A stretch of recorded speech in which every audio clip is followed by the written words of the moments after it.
In 2330, an Argos Extractors miner working a job on Vectera encountered an artifact of unknown origin. A short time later, they were walking the streets of New Atlantis as a member of Constellation and the captain of the exploration ship Frontier. Over the coming days, this new captain of the Frontier would meet the people of the largest city in the settled systems and change their lives in ways big and small. I'm the Resolute Cartographer, and these are some of the stories of the people of New Atlantis.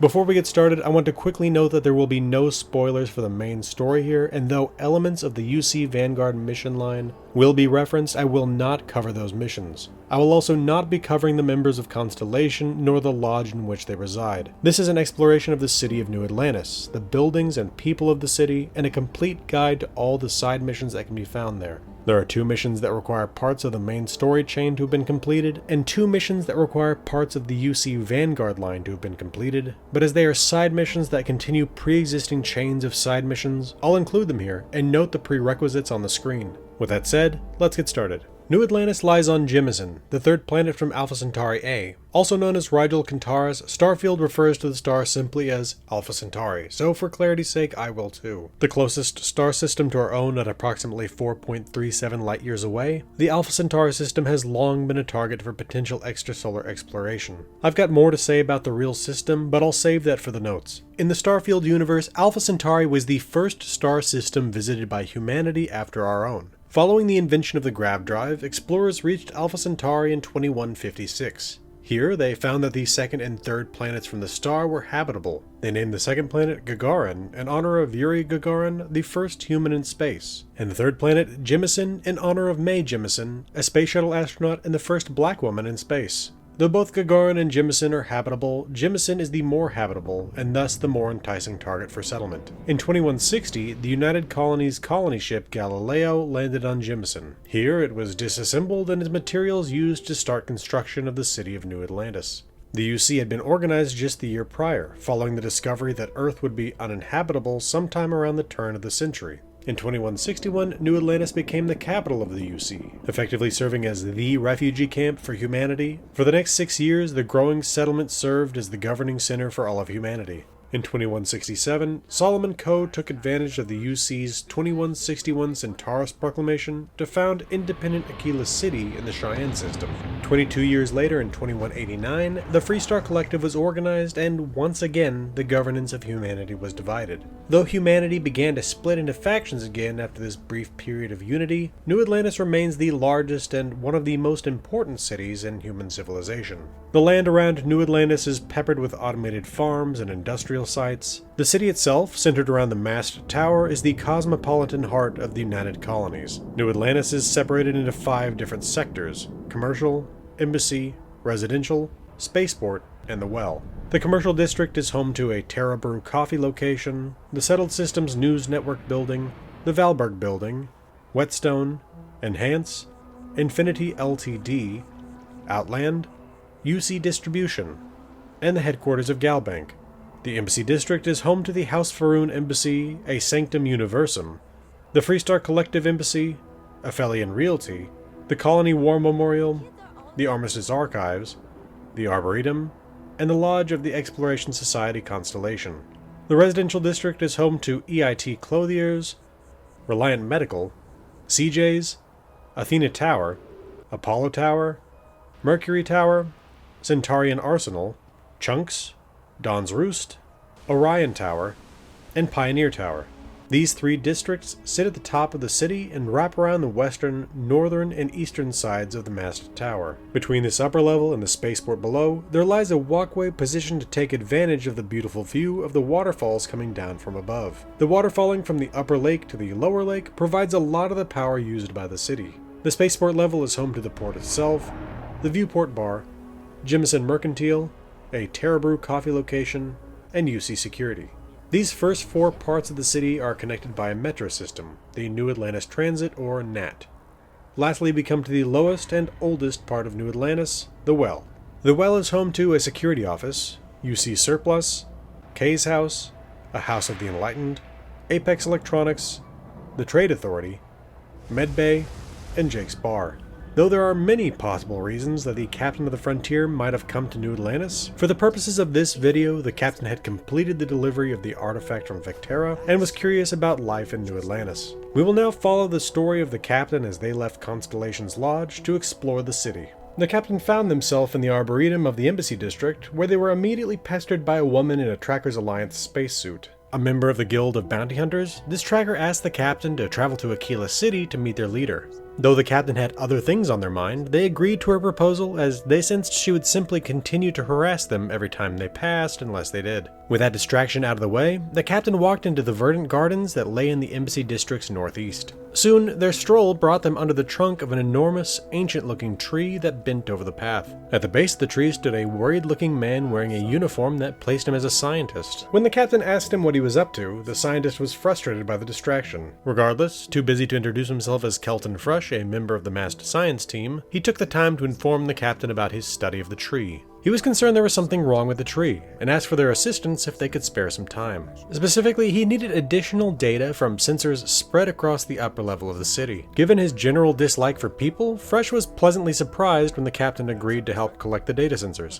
He thanked the captain for their offered assistance and went back to observing the tree. The captain headed for the first sensor. As they neared it, a passing guard commented that Sergeant Yumi, a member of the UC Security Service, was looking for help, and they made a note to check in with the sergeant when they got the time. The captain found the first sensor, a device that looked something like an egg on a stick, and after collecting it, began to make their way towards more of these sensors in the residential district. After passing more beautiful trees and gardens, the captain came to towers that told him they were passing out of the Embassy District. Wanting to see all that the city had to offer, the captain stopped in at EIT Clothiers. Here they met Farad Kalab, the proprietor. Despite owning an apparel store, Farad was a believer that nobody really got fashion. He simply believed that there were those who spoke their views on it more confidently than others, and that most others simply followed along. When asked for recommendations, he suggested wearing whatever makes one comfortable. After browsing Farad's wares, the captain departed EIT Clothiers and continued on their way. To their left, the captain passed Orion Tower, one of several residential towers in the district. The captain came next to Reliant Medical.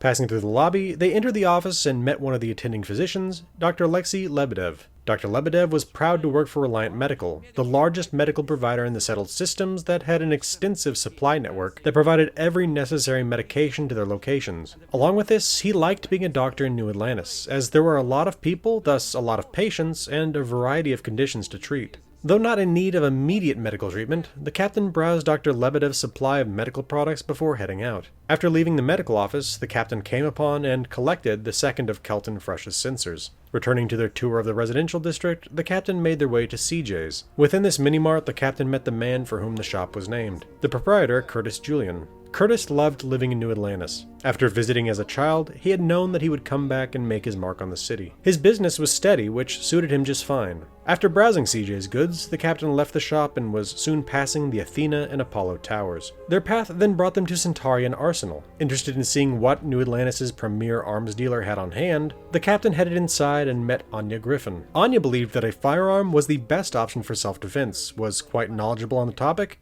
and willing to make recommendations on gun types and manufacturers based on the needs of the user. After viewing the arms in the arsenal, the captain headed back outside into the residential district. They then passed Mercury Tower. A beautiful residential structure, the captain imagined that some hero of the United Colonies must live in the penthouse above. The captain's tour now brought them to the New Atlantis branch of Chunks. Chunks is a chain restaurant that sells cube-shaped, food-like substances of several varieties. From meals to fruit replacements to desserts and even beverages, Chunks offers these factory-made, directly shipped nutrition blocks at their branches across the settled systems. A conversation with the none-too-enthusiastic employee left the captain even less inclined to eat at Chunks. Not finding the food with its description of meeting all known minimum standards for nutrition, and with an incredibly long shelf life all that appetizing, the captain left Chunks and returned to the residential district outside. Just there in the garden, the captain spied the third of Kelton Fresh's sensors stuck in a tree. They walked over and pried the device from the wood, but couldn't help notice an old woman who sat nearby. The captain made a point of speaking with her, and soon they were deep in conversation about the important things in life. In the end, the old woman, Zawadi Wade, asked the captain to deliver a letter for her, a message for her pen pal in Martian Cydonia, Hattie Gustafson.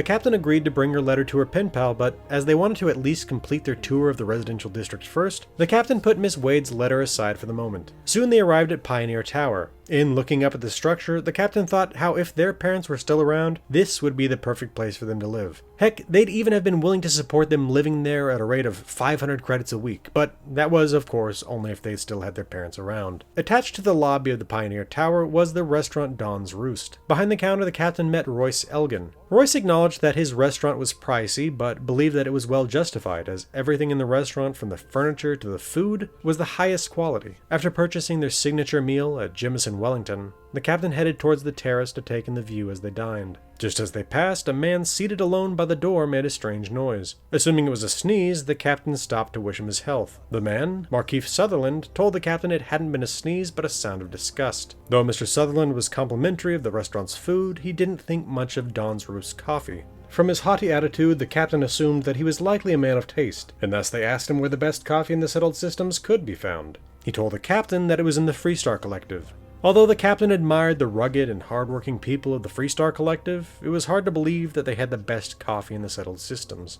According to Mr. Sutherland, it was true and he had tried it. It wasn't a particular variety of bean or the vintage of a particular world or region. Rather, it was a form of animal-digested coffee, much like elephant or civet coffee on Old Earth. In this case, it was xeno-digested coffee, beans digested and excreted by an alien on a distant world. Desirous of getting his hands on more and bringing this coffee to market, Mr. Sutherland had hired a contractor to acquire more of the beans, but hadn't heard back from this man in some time. He asked the captain if they'd be willing to investigate, offering a cash reward for their time. Intrigued, the captain agreed before heading out onto the terrace to enjoy their meal. Now with 2 reasons to venture off-world, the captain left Dawn's Roost behind and made their way to the local Nat station. After a quick trip, they had arrived back in the spaceport, and they were on their way back to the frontier when they were waylaid by a small, excitable man with hair as gold as the sun. This adoring fan wanted nothing more than to serve the captain, the hero of Vectera and bane of the fleet. As they were short on crew members at the moment, the captain agreed to his request and returned to their original path. As they reached the landing pads, the captain saw some sort of confrontation taking place. 2 members of UC security had stopped a man and were keeping him from entering the city. The man was apparently a diplomat from the Freestar Collective, Representative Chisholm. Security wasn't allowing him into the city due to a lack of a diplomatic visa.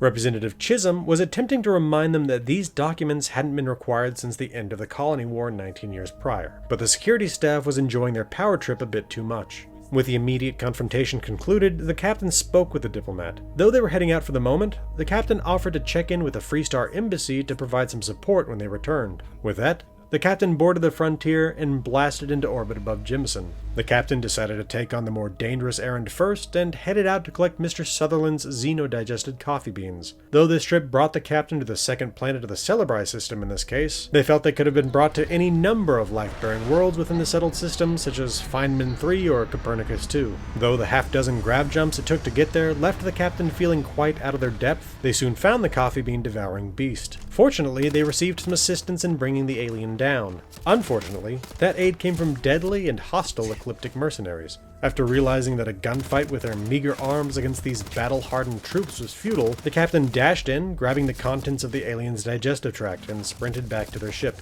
After taking off under a hail of gunfire, the captain set a course for Martian Cydonia. Along with the half-digested coffee beans, the captain found a data slate left behind by Kieran Cooper, Mr. Sutherland's original coffee bean contractor. From this, it became clear that Mr. Cooper had been devoured by the beast, and that he had not been happy with his arrangement with Mr. Sutherland. The slate told the captain that they could potentially complete an alternate version of the deal with Mr. Sutherland and bring these beans to Brew for a higher reward. Though this deal had been more than they had bargained for, the captain decided to bring the beans back to Mr. Sutherland. Soon the Frontier was landing at Cydonia, and the captain had Miss Zawadi Wade's letter in their hand once more. The hunt for Hattie Gustafson brought the captain to the community center. The captain had met Miss Gustafson before when they'd come to explore life on Mars. At that time, she had told them of her struggles with grief over the loss of her son in the Colony War, and how she had lived on Mars since that time. Upon receiving the letter, Miss Gustafson looked stricken and hurried off to New Atlantis to see her pen pal. With the delivery complete, the captain departed Cydonia for New Atlantis. Upon landing, the captain remembered how they had heard that Sergeant Yumi of UC Security had been looking for help. When they entered the security office, they met the friendly sergeant behind the counter. He confirmed what they had heard. With a temporary personnel shortage, he was looking for help. Specifically, he needed part-time security officers to work whenever they were available. After they agreed to those conditions, the sergeant asked the captain to visit Mast, where they would meet a man named Agent Plato. With that, the captain departed the security office and made their way to the Nat. Rather than go straight to Mast, they rode first to the residential district, where, upon arrival, they glimpsed Hattie Gustafson coming to see her old friend Zawadi Wade. It seemed to be the case that Miss Wade was terminally ill, and had written to Miss Gustafson to say goodbye. Hattie had taken this letter as a reason to seek out her old friend, and was going to stay in New Atlantis for the time being. As the two caught up, the captain couldn't help but notice how much younger Miss Gustafson looked than Miss Wade, likely a result of living underground and away from the rays and radiation of the sun for 2 decades. Regardless, happy to see the two reconnecting, the captain headed for Don's Roost and Mr. Sutherland.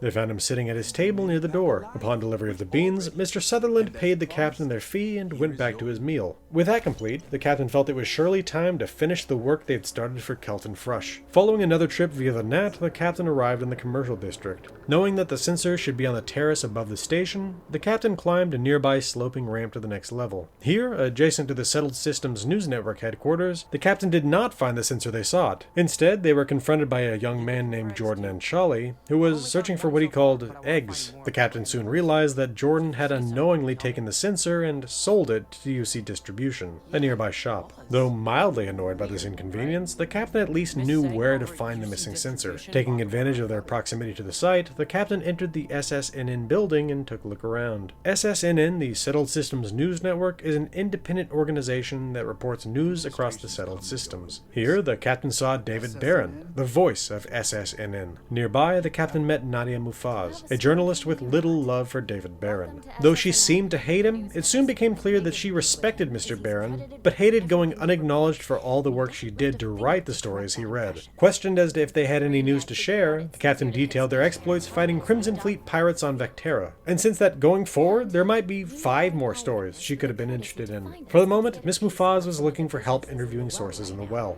The captain agreed to perform a few interviews, and with that, they were off once more, hoping to complete their promised work for Kelton Frush. Heading across the commercial district, the captain came to UC Distribution. Inside, they met Johann Baptiste. Johann loved working for UC Distribution, mainly as he got to meet so many interesting people in his work. Though he hoped to one day work the sales side of UC Distribution, he pointed the captain to the clerk when Sang when asked to trade. After a quick disclaimer from Miss Sang that UC Distribution could no longer sell starships, the captain discussed the egg brought to her by Jordan and Charlie. She told the captain that she had bought such things off Jordan at times to help the kid out, and offered to sell it to the captain for 100 credits, enough to cover her costs. The captain sensed that if they had so desired, they might have stolen the sensor out of the back of the store, but figured not only was it not worth it, but if it would indirectly help support kids like Jordan and Charlie, 100 credits wasn't a crazy price to pay. The captain paid her and collected the final sensor for Kelton Frush. Leaving UC Distribution, the captain headed across the plaza outside towards the embassy district. They hadn't investigated much of the commercial district yet, but they would be back. As they walked alongside the lake, the captain came upon Bobby Katz and his parents Martha and Philip. The captain had met Bobby Katz when they first arrived in New Atlantis. Bobby had been part of a trio of survivors from a star station attacked by House Faroon zealots. Though it had been assumed that Bobby's parents were dead at that time, he had been insistent that they were coming on a later shuttle. Though the captain had assumed that this had been wishful thinking, it seems that Bobby was right. The captain happily greeted the family before returning to their course. As they passed from one district to the next, the captain came upon the Colony War Memorial. Patrolled by a robot and visited by relatives of the deceased, the memorial consisted of an eternal flame surrounded by 30 names. The 30 names were representative of 30,000 United Colonies personnel who fell in the conflict. Though many wars in human history had been far more deadly,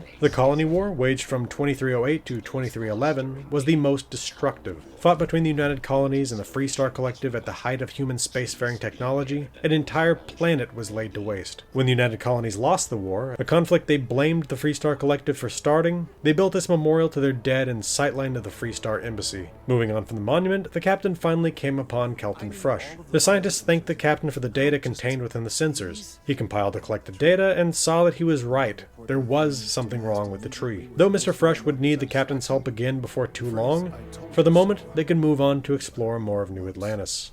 As the captain was preparing to leave the gardens of the embassy district, they spotted a man sitting on a nearby bench with something to say. Nilesh Shirazi was a former member of the UC's diplomatic corps. Despite having left that job behind, he still worked constantly to reinforce the armistice that had ended the colony war. Nilesh asked the captain to plant an olive seed nearby in the garden. He hoped that its growth would serve a symbolic purpose, and potentially even be that strange, miraculous anomaly that might prevent a decision to go to war. He had attempted to plant it himself, but the security team had stopped him, assuming that he was attempting to litter. The captain was interested, both in attempting to prevent a second colony war, but also because they wanted to see this relic of the lost Earth bear fruit in what amounted to humanity's new capital. Though they attempted to plant the seed themselves, the captain was called out by a nearby security officer for the same attempted littering charge. Enlisting the help of Mr. Shirazi and distracting the guard, the captain was then able to successfully plant the seed. While it might take well over 5 years for the tree to bear any fruit, and that was assuming some UC gardener didn't pull it as a weed, it was a nice thought that, for the moment at least, there was a symbol of peace planted in the gardens of New Atlantis. With the thanks of Mr. Shirazi, the captain prepared to make their way to Mast Tower, hoping to meet with Agent Plato on behalf of Sergeant Yumi and UC Security. Before they left the embassy district, though, the captain met Avery Tell, a diplomat from the Office of Interstellar Affairs. Avery was born in Neon, but loved New Atlantis and her job working for Mast. Leaving Avery to her break, the captain headed for Mast.